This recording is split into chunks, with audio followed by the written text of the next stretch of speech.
Driver साहब गाडी निकाल्नुहोस् अब छोरालाई निबुला पक्राइदियो हेर्नु यस्तो हुन्छ हाम्रो त फेरि खत्रै हो सधैँ ल रेडी रेडी रेडी ल भन्छ निबु कहाँ जाने आज आज चाहिँ आमा छोरा ट्विनिङ जस्तै भएछ हल्का फुल्का ग्रे ग्रे यस्तो एक्ज्याक्ट ग्रे त होइन निबुको त्यही पनि हल्का मिले जस्तो लाग्यो मलाई अगाडिबाट यस्तो ट्रक आयो साइडबाट बाइकहरू स्कुटीहरू ड्राइभ सेफली बोर भयो निबु म पनि बोर भयो म त सुतेर पनि उठेँ म पनि बोर भयो निबु सबै बोर भयो भोक पनि लाग्नु लाग्यो अब त गाइस अहिले चाहिँ हामी यहाँ इन्डिया गेटको नजदिकै राउन्ड सर्कलमा आछौँ भिड हेर्नु न भिड आज शनिबारको दिन सबै इन्डिया गेट घुम्न आए जस्तो छ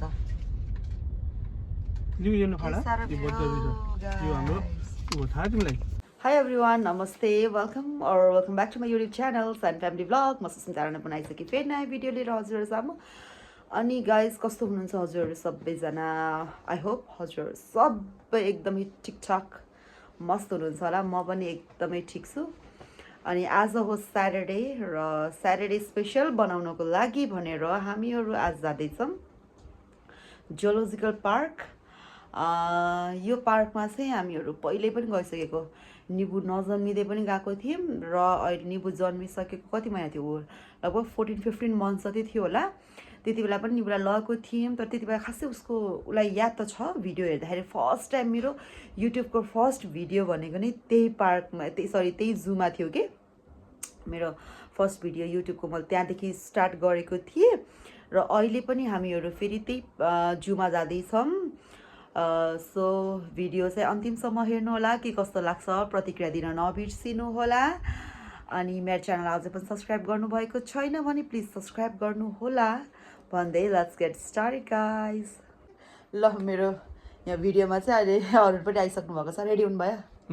रेडी भयो म त। खै त निबु निबु सबसे पहिला रेडी भएको मान्छे जो मेन हामीले चाहिँ उसलाई फर्स्टमै रेडी गराएर उसलाई नुहाइधुवाइ गराइदिएर रेडी गराएर यहाँ बल्ल म पनि रेडी भयो, लास्टमा अरुण पनि रेडी हुनुभयो, भाइ पनि अलरेडी रेडी भइसक्नु भयो। निबु गायब, अहिले पनि डाइपरमा घुमिरहेको थियो। निबु चाहिँ अझै पनि त्यहाँ बहिनीसँग मासतिर गएको छ हेर्नु। अघिदेखि बोलाएको छौँ आउनु भनेको छैन, के गर्ने हो अब? निबुलाई छोपेर ल्याउनुपर्छ। छिटो रेडी भइसके पछाडि चाहिँ हामीले फेरि देखाउँछौँ उसलाई। सो कस्तो लागिरहेछ त? धेरै पछि चाहिँ हामीले निस्किन लागेको नि त होइन? धेरै पछि कहिले कहिले घर बसी वर्क फ्रम होम भएर दिमाग ह्याङ हुन्छ, तेरो कतै जाम हुन्छ। तेरो निबुले हुन त 1-1.5 महिनाबाट भन्थ्यो एलिफेन्ट हेर्न जाम भन्दा उसले पहिलाको मैले भनिसकेँ अघि नै, पहिलाको भिडियो हेरेर चाहिँ उसलाई याद रहेछ अलिअलि।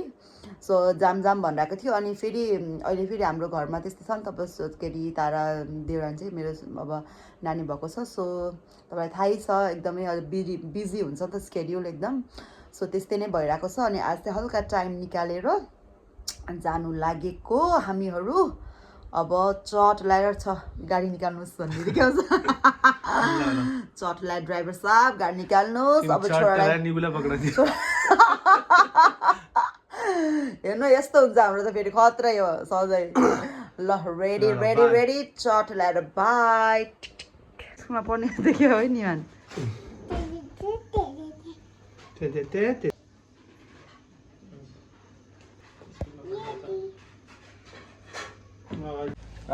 ल भन्छ निबु कहाँ जाने आज? आज चाहिँ आमा छोरा ट्विनिङ जस्तै भएछ हल्का फुल्का ग्रे ग्रे यस्तो एक्ज्याक्ट ग्रे त होइन निबुको, त्यही पनि हल्का मिले जस्तो लाग्यो मलाई। हो निबु मिल्यो हाम्रो कपडा? यता हेर त, तिमी खुसी छौ जानलाई? ह्याप्पी? ओके ल यतिको ह्याप्पी भएपछि चाहिँ लग्न पर्छ गाइस।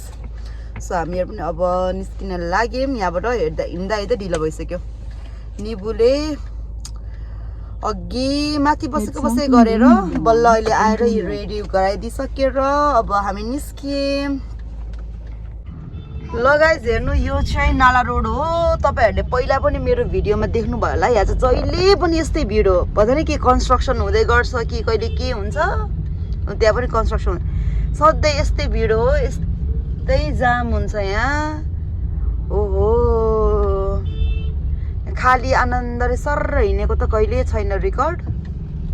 ए अगाडिबाट यस्तो ट्रक आयो, साइडबाट बाइकहरू स्कुटीहरू। Drive safely. जबसम्म चौडा रोड बन्दैन नि तबसम्म मुस्किलै है। एक त यस्तो अगाडि भाइ र दाइ। भित्रको जो रोड थियो नि त्यहाँबाट मान्छेहरू हिँड्थ्यो बहुत होइन, त्यो पनि अब पुरा खाल्टो खन्जेर उ गर्दै सुन्नु यहाँ यस्तो भन्दै हुनुहुन्छ अरूले होइन भाइ अगाडिको के। ल गाइज यो एरिया चाहिँ हामी सायद होटल हयाततिर आयौँ क्या हो। यहाँ चाहिँ यस्तो राम्रो गराएको रहेछ के ब्राजिलको ऊ पनि के हो रे भन्नु त अरू एआई समिट के भन्नुभएको थियो है भन्नु त ल। एआई समिट हुँदैछ यहाँ दिल्लीमा, त्यही भएर धेरै सजाउने बजाउने चल्दैछ।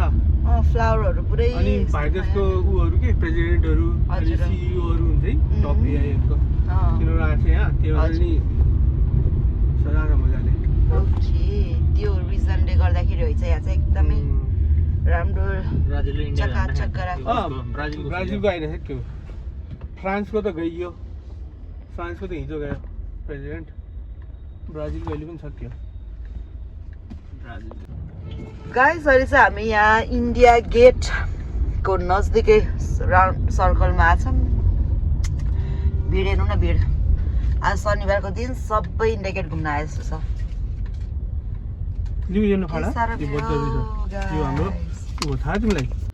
आज त गाइस खै के हत्ते पाप भएको नि, यो एआई समिट हो कि केले गर्दाखेरि जाम भएर हामी कति घन्टा भयो अरू यहाँ पुगेको भन्नु न। यही इन्डिया गेटको सर्कलमै बसिरहेको छौँ, दिमाग खराब भइसक्यो। 4 किलोमिटर भइसक्यो, त्यो पनि बापरे। अघि 6 किलोमिटर थियो, यत्रो टाइममा 2 किलोमिटर त्यो कभर गरेछौँ हामीले। यस्तो जाऊ उहाँ घरमा झन् फेरि दिदीहरू श्रीमान दिदीहरू आउनुभएको चाहिँ नानीलाई भेट्नलाई। 27 किलोमिटर आइसक्यो। अचानक ठ्याक्कै अघि चाहिँ भन्नुभयो निस्किन लाग्ने बेलामा, अनि त्यहाँबाट झन् ल छिटो गएर आम्ला भनेको त गाइज न घर जान न जू जान। बिचरा यहाँ बाबु पनि यस्तो छ होइन निबु, गाह्रो भयो नि तिमीलाई?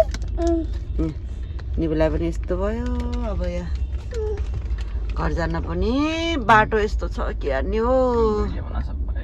निबुलाई झ्याउ लाग्यो, बोर भयो निबु? म पनि बोर भयो, म त सुतेर पनि उठेँ। म पनि बोर भयो निबु, सबै बोर भयो, भोक पनि लाग्नु लाग्यो अब त होइन निबु? निबु 2टा ब्रेड पनि खाएर भ्याइसक्यो। मामा र मैले त यति भात खाएर आएको बिहानै 9:30 बजे 10 बजीतिर। अब फेरि भोक लाग्नु लागिसक्यो। पापा झन् त्यो पनि खानु भएको छैन केही पनि। के गर्ने होला निबु अब भन्नुहोस् त हजुरले? घर जाने? प्रिसा बहिनी आइछिन् घर जाने भेट्न? पापालाई भन न, पापा घर जाम भन्थ्यो ल भन्थ्यो। न अब घर जान सक्छ नि बु, घर 20-22 किलोमिटर छ, 27 किलोमिटर, जू सिर्फ 4 किलोमिटर।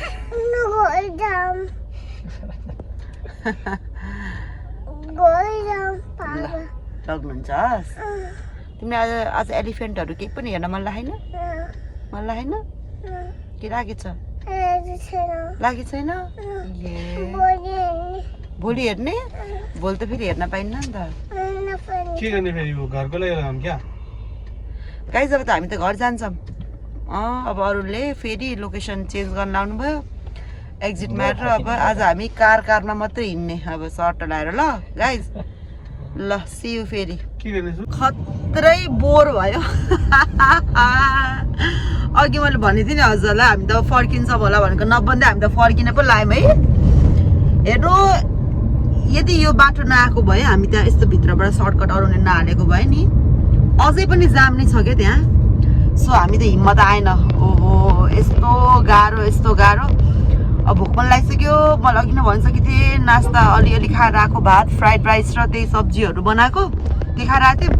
अब चाहिँ यसो कतै यस्तो रेस्टुरेन्ट या केजी भए पनि खोजेर चाहिँ छिटो खानुपर्छ, किनकि सबैजना हामीलाई भोक लाग्ने छ कि। अरूले बिचरा झन् चिया मात्रै पिराउनु भएको, भाइलाई मैले अलिअलि खाएको थिएँ। अहिले त भोक लाग्नेलाई पनि भइसक्यो। भोक लाग्ने होइन, भोक लागेर पनि पुरै खतमै हुने बेला भइसक्यो।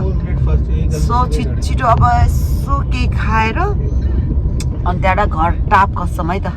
मजा देखाउँछु त के खान्छौँ यसो भनेर पनि। ल ल कस्तो राम्रो देखियो हेर्नु, ट्युलिप फुलिरहेको छ अहिले चाहिँ यहाँ दिस इज कुन एरिया हेर्नु हो यही मेकिङ एआई एफोर्डेबल भन्ने इन्क्लुसिभ एन्ड ट्रान्सप्यारेन्ट यो समिट रहेछ के समिट रहेछ त्यसले गर्दाखेरि ओ माई गड यस्तो जाम भयो नि पुरा नगर्नु भर्खर त खाली थियो हामी आउने बित्तिकै जाम भइगयो ल यस्तो छ भन्नुहुन्छ श्रीमानले बाटो जान्छ कुरा नगर्नु देखाउँछ हजुरहरूलाई हेर्नु यस्तै थियो आज बिहान हिँडेदेखि यस्तै हो अहिलेसम्म यस्तै छ गाइस जो कोई दिल्ली में रहता है प्लीज आप लोग अगर घूमने की सोच रहे हो तो बिल्कुल मत निकलना सैटरडे संडे तो निकलना ही मत जैसे वीकडेज में भी नहीं घर में ही बैठे रहो हाँ बैठे रहो ये खत्म होने के बाद ये सातों दिन निकलो घर पे ही खत्म होने के बाद ही निकलो आप लोग क्योंकि डाइवर्जन ज्यादा है दिक्कत ही होगी अगर बच्चे के साथ और दिक्कत देखो मेरा बेटा उधर इसलिए guys please don't go anywhere stay at home and enjoy घर में ही जानवर मंगा लेना घर पे ही डिनर मेरा हिंदी बहुत खराब है तो गाइस डोन्ट माइन्ड बाटोमा हिँड्दा यति थाक्यो हेर्नु यस्तो भोक लाएर हामी चाहिँ अहिले डोमिनोजमा आएको पिज्जा खानको लागि भनेर यहाँ निबु र उसको मामा हुनुहुन्छ गाइस छिटो खाएर जानुपर्ने हुन्छ हामी त भोकले थाक्यौँ कोही नहिँड्दा पनि हेर्नु गाडीमा बसी पनि थाक्यो सो भिडियो चाहिँ प्लिज इन्जोय गरिदिनु होला यत्तिकै बाटोमा भए पनि है त ल गाइस भिडियो हेरेर चाहिँ हजुरहरूले अनुमान लगाइसक्नु भयो होला आज चाहिँ हामीसँग के भयो कस्तो खालको इन्सिडेन्ट भयो भनेर एकछिन बसेर कुराकानी गरौँ है त अहिले चाहिँ रातिको कति बज्छ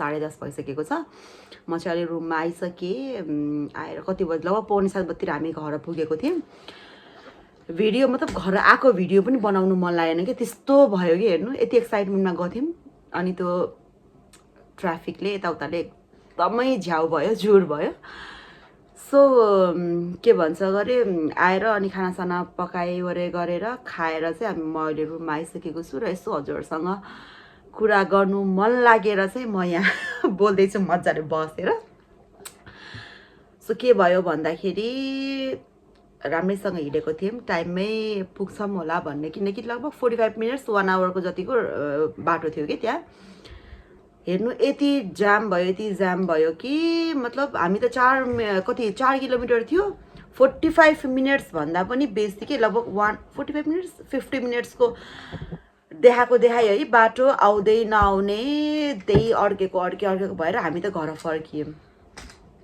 सो घर फर्किएर त्यो दिनको त्यस्तै नै भयो सो अब मैले फेरि अब अलिअलि त अब बाटोकोहरू त खिचिथेँ नि त अनि अब केही न केही यसो हाल्छु हजुरहरूलाई देखाउँछु भनेको भएर चाहिँ मैले त्यो भिडियो चाहिँ हालेँ भनौँ न अब हालेँ सो के कस्तो लाग्यो अब यत्तिकै हिँडेको मात्रै छ नि त सो के कस्तो लाग्यो प्रतिक्रिया दिन नबिर्सिनु होला मेरो च्यानल अझै पनि सब्सक्राइब गर्नुभएको छैन भने प्लिज सब्सक्राइब गर्नुहोला हजुरहरूको साथ सपोर्ट एकदमै जरुरी छ देखाउँदै आउनुभएको छ साथहरू सपोर्टहरू दिइराख्नु भएको छ त्यस्तै दिनु होला भन्दै thank you so much guys for watching my video keep loving keep supporting love you all by